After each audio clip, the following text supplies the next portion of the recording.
আসসালামু আলাইকুম। এই আপডেট ফার্মার ব্লকে সবাইকে আবারও স্বাগত। এই দেখুন, আমার পেয়ারার জমিতে আঁচা পোকা বা সুমে পোকা লেগেছে। আর এই আঁচা পোকা থেকে আপনারা কিভাবে রক্ষা পাবেন, কি বীজ স্প্রে করবেন, সেগুলোই আমি জানাতে চলেছি। আমার চ্যানেলে কেউ নতুন হয়ে থাকলে অবশ্যই সাবস্ক্রাইব করে বেল আইকনটা বাজিয়ে দেবেন। আর এই দেখুন, নিচেও আছে, এই দেখুন প্রচুর পেয়ারাতে একদম আঁচা পোকাতে ভর্তি হয়ে গেছে। এই দেখুন আঁচা পোকা। আর এর থেকে আপনারা কি বীজ স্প্রে করলে আপনারা প্রতিকার পাবেন, এই দেখুন এটা হচ্ছে চ্যালেঞ্জার 25। এই বীজটা আপনারা 16 লিটার জলে 4 মুক্তি দেবেন, তাহলে এই রকম সুমে পোকা থেকে আপনারা রক্ষা পাবেন। আর আমার এই পেয়ারাগুলা খাম করে দিচ্ছে, খুবই ক্ষতি হচ্ছে।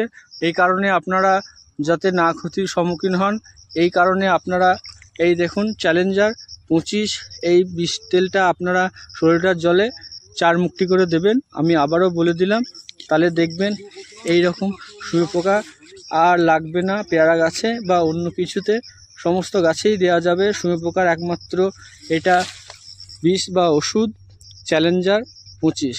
আর এইরকম নিত্য নতুন ভিডিও পেতে হলে অবশ্যই আমাকে সাবস্ক্রাইব করে দেবেন। আসসালামু আলাইকুম।